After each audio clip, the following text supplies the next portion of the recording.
प्यारे विद्यार्थियों नमस्कार। स्वागत है आप सभी का अपने यूट्यूब चैनल पीकेबी एजुकेशन पर।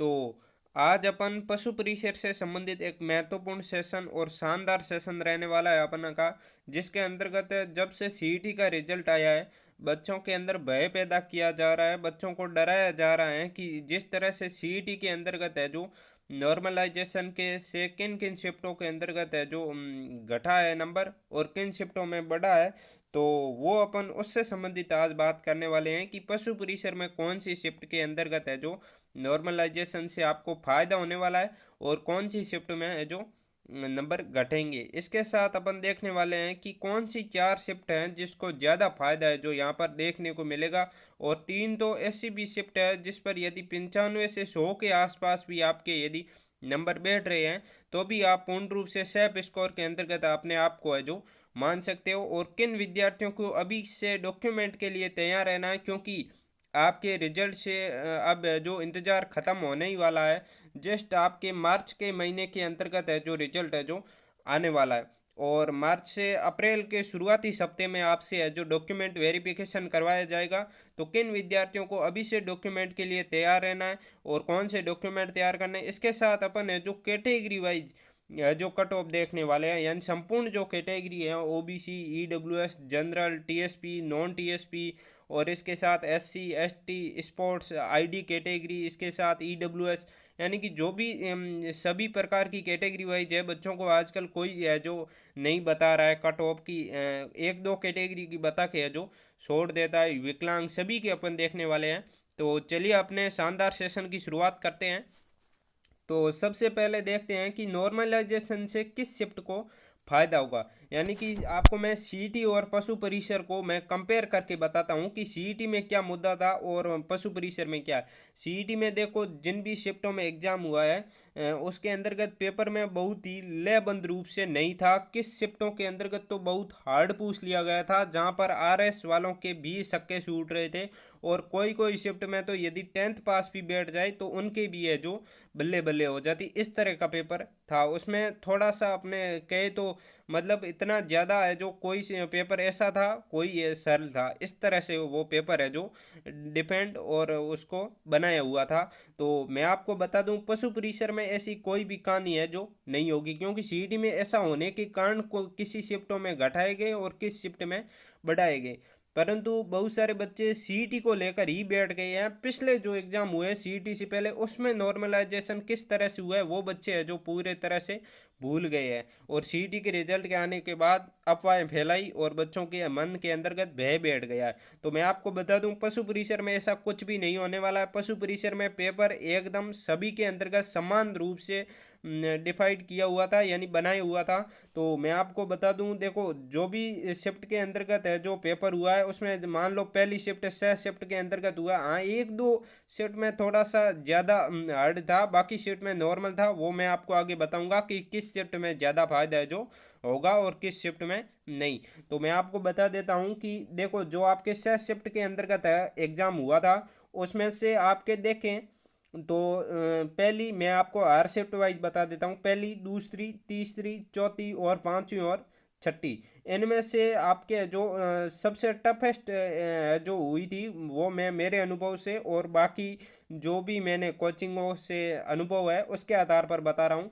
दूसरी और एक पांचवी और तीसरी ये शिफ्ट है जो काफ़ी है जो बाकी से थोड़ी सी हार्ड थी। तो इसमें है जो अपने नॉर्मलाइजेशन से सीधा सीधा फायदा होने वाला है, और किसको शिफ्ट को नॉर्मलाइजेशन के बिना भी है जो थोड़ा बहुत फायदा होगा तो वो है पहली शिफ्ट। इसके अंतर्गत क्यों होगा वो मैं आपको इसके बाद अपन शिफ्ट वाइज फायदे है जो नॉर्मलाइजेशन के उसके बाद मैं आपको कैटेगरी वाइज का टॉप है जो बताऊंगा। तो यहाँ पर अपन केवल नॉर्मलाइजेशन समझते हैं, आगे अपन मैं समझाऊंगा आपको अच्छी तरह से। तो यहाँ पर पहली शिफ्ट है, इसको देखो पीछे भी कई ऐसे एग्जाम हो चुके हैं जिसके अंतर्गत पहली शिफ्ट में बहुत सारे बच्चों को फायदा हुआ है, यानी पहली शिफ्ट में भी फायदा हो चुका है। ऐसा नहीं है कि पहली शिफ्ट है उसको फायदा नहीं हुआ है कभी। तो उनको दो तीन रीजन से फायदा होगा। एक तो उनका पहले होने से, देखो बहुत सारे बच्चे कह रहे हैं कि सालों से तैयारी कर रहे से एक दो दिन से पहले वाले को कैसे फ़ायदा हो जाएगा, मैथ का पैटर्न क्या क्या पता नहीं क्या बोल रहे हैं। तो उसको मैं बोलना चाहूँगा कि ऐसे पिछले एग्जामों में हो चुका है, क्योंकि एक तो उनको काफ़ी सारे क्वेश्चन इनमें रिपीट हो गए थे। तो एक तो वो सीधा सा इनको थोड़ा सा फ़ायदा है जो देखने को मिलेगा, और इस तरह से फ़ायदा देखने को मिलेगा कि काफ़ी है जो क्वेश्चन है, जो ट्रेंड है, जो कहाँ से उठा रहे हैं, वो भी बहुत सारे बच्चों को, बाकी के बच्चों को मैटर उपलब्ध करवा दिया गया है। जल्दी देखो यहाँ से है ये प्रश्न आ रहा है, तो थोड़ा बहुत उनको इस तरह से फ़ायदा होने वाला। तो ये शिफ्ट है, इनको इस तरह से फ़ायदा होगा। बाकी शिफ्ट में आपके नंबर है जो कम नहीं होंगे, आपको बिल्कुल भी चिंता नहीं करनी है। आपके मैं आपको बता देता हूँ कि सेफ स्कोर है जो कितना रहेगा। इसकी मैं आपको बात करूँ, यदि पूर्ण रूप से सेफ स्कोर के अंतर्गत आप यदि 100 के आसपास भी बन रहे हैं, 100 के आसपास भी बन रहे हैं आपके, तो आप पूर्ण रूप से डॉक्यूमेंट वेरिफिकेशन के लिए 100% है जो योग्य माने जाओगे। इसके साथ अपन है जो अब कैटेगरी वाइज है जो बात कर लेते हैं कि किस कैटेगरी में कितने नंबर है। तो अपन सारी कैटेगरी की बात करेंगे, जहाँ पर जनरल की, ओबीसी की और इसके साथ एमबीसी की बात करेंगे, और इनकी कटों में ज़्यादा अंतर है जो नहीं देखने को मिलता है।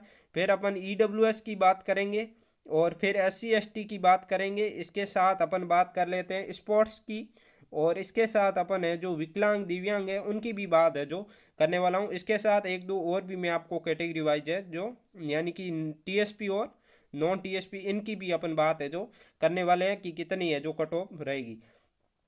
तो मैं आपको बता दूं जो एसटी के अंतर्गत भी टीएसपी और नॉन टीएसपी है जो होती है उसकी भी मैं आपको बताऊंगा।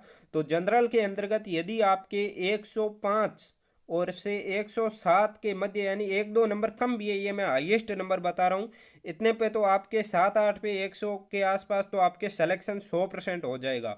इसके साथ अपन देखते हैं ओबीसी और एमबीसी की। इसमें यदि 100 से 100 आपके 5 या 4th के 20 बन रहे हैं, तो आप पूर्ण रूप से सेफ स्कोर के अंतर्गत हो। 100 से एक आध नंबर कम भी है तो भी आप पूर्ण रूप से डॉक्यूमेंट वेरिफिकेशन के लिए है जो एलिजिबल हो जाओगे। और इसके साथ ही अपन देख लेते हैं ईडब्ल्यूएस की। तो ईडब्ल्यूएस और एससी एसटी की समथिंग ही रहती है, कट ऑफ इतने ज़्यादा अंतर नहीं रहता है लगभग।